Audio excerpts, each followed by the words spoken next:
pretty neutral, both of them. Traffic up there. Get them when you can. Danny Binks, get them when you can. They've got that traffic in front. I like Danny as a corner man. He's pumping his driver up. He's getting them all up on his adrenaline right now, which is, you know, they got less than 5 minutes. Look at this move around the outside. And it's going to work. I think it's going to work. He can't hold it. Borgmeister takes the position back over, but Magnussen, throwing caution to the wind, will do anything to take this victory, and that was spectacular. That's what I'm talking about. Danny Binks pumping you up, man, and get your adrenaline all going. You're Superman. I can do this. Wow. Bergmeister. About 4 minutes left to go in this event, and can he hold on right now? Jan Magnussen in that Corvette. Very, very strong. That move, he almost pulled it off, Dorsey. I mean, in the running. Oh, wow, right on the outside edge there. That was a close one. Off the edge of the track, and now prototype traffic going to split this battle a bit. Take a look at this. The 40 car in front, a bit slower. Magnussen made that decision a long way back. Before he even got close to that corner, he goes, I saw which way he's going. I got one shot here. Now, this might have worked, but Magnussen left a lot of room, so he didn't get bumped right there. Watch right here. They give each other just enough room. And the problem is, those challenge cars, you saw the challenge Porsche in front, they accelerate very well off the corner, so they didn't have the ability to use him as a pick. Now, the 9 flashing through this battle as well. Scott Sharp works his way through. And he doesn't want any part of being in the middle of that.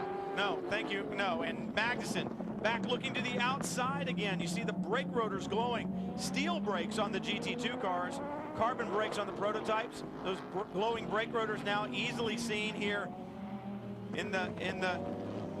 as the daylight fades away. Well, he's got the high beams on to try to blind as much as he can Jorg Bergmeister in front of him. Jorg's not looking in the rearview mirror anyway. He doesn't care about that. I think he's probably turned the mirrors down. I think they've got 2 laps is all they got. Maybe. Remember when I spoke with Jorg Bergmeister earlier in the race after his first stint, he said the car feels really good, but when I get behind another car, I suffer a lot of understeer. So that looks like what's happening now. Every time that they get into traffic, he loses that edge a little bit and gives Jan a big advantage. It's about to happen right now, Jamie, as you said it. They're going to catch the Patron car. Both of them get by. Sort of. Bill Sweetler. A little bump there. Sweetler's going, guys, I'm trying to give you as much room as I possibly can. And man, this battle is intense. And the thing that's amazing to me, at least for right now, all the paint's still on the cars. That's what I'm saying. They're playing well with each other. They're doing a really good job of giving each other just enough room not to take one another out. And that takes a lot because they're 10-10. There's Danny Binks looking at us here. 2 more laps. All right, I was right. 2 more to go, guys, and they're not going to give up yet. Watch for the outside pass. He's going to go for it here, I think. Oh, look at that! To the inside. Pit lane!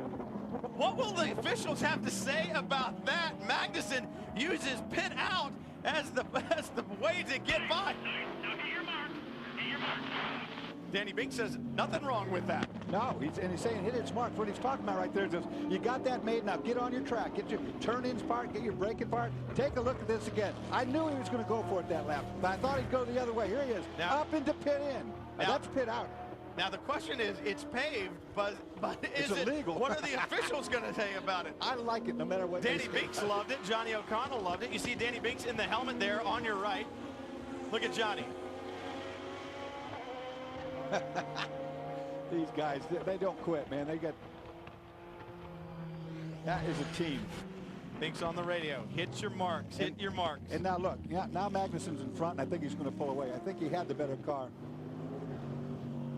Oh, the officials now. The transmission has come in. Let the 45 look go. At this, though. You shortcutted the course. But they got 54 seconds left in the race. 50 seconds left, less than a minute. Let the 45 go. He's got to do it now. He's got to do it. If he's got any chance of getting back by, he's got to make it happen right now. He's got to let him go and then try to get him right back. You're right on board right now with Fernandez. That is the 66 of DeFerrin in front. 0.4 of a second at the line the last time. Fernandez is running out of time. Can he get it done? The 45, the 3 has let him by, and now one more lap. Both these drivers don't really clearly understand what happened right there. They're being told, let him by, get him, go, guys. You don't think they clearly understand? Watch Magnussen this. knows exactly what he did, and he also knows he's got less than 2 miles to do it again. Bergmeister has a reprieve, but it's just about 2 miles worth of it. The leaders have taken the white flag. This is it, the last lap. on board with DeFerrin. The lights behind him, Adrian Fernandez.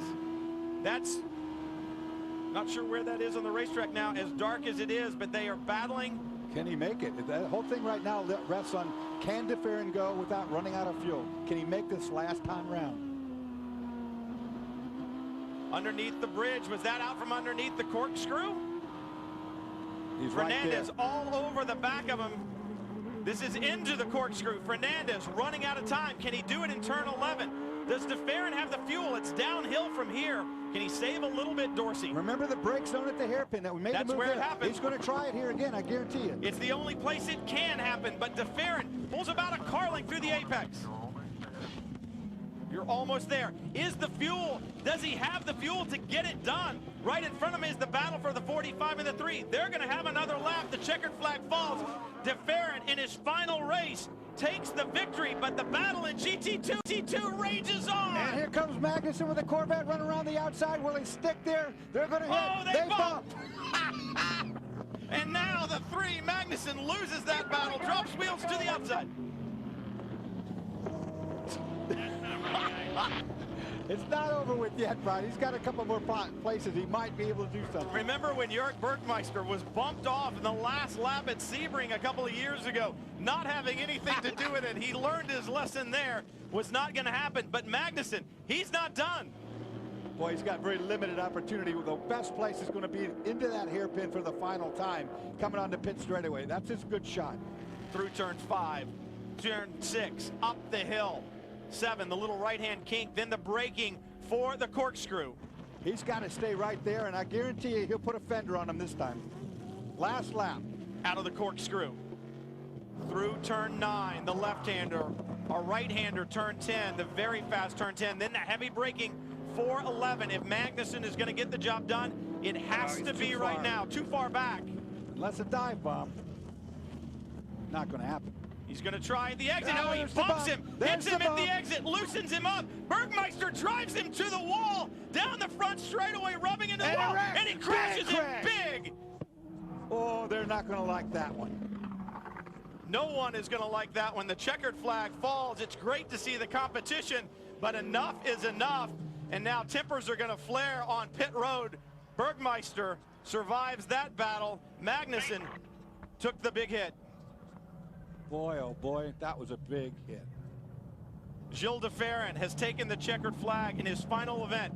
Remember the last time he retired? It was the IndyCar race at Texas Speedway when he won the final event of the season and retired. He's won the final event of the 2009 American Le Mans Series season and takes the victory and retires. But let's take a look at this. We knew this would happen. Here's Mag. He roughs him up a little bit, loosens up the portion. Now they're side by side. And Jörg brings him to the wall. That's not good. Jörg said, no, you're not going to hit me and loosen me up and take the victory like that. And they rub, and that's the hit right there. That was big. That is a very straight-on bad type of a hit. Look at this. Right at you. They're up against the wall there. They're rubbing over there, and you can't play that game. Whew. You saw Jan with the bump there at the apex to loosen Jörg up, and he said, I'm not having anything to do with it. We told you there would be fireworks up until the checkered flag. You saw it, literally, the final round of the American Le Mans Series in 2009. It's been a great one.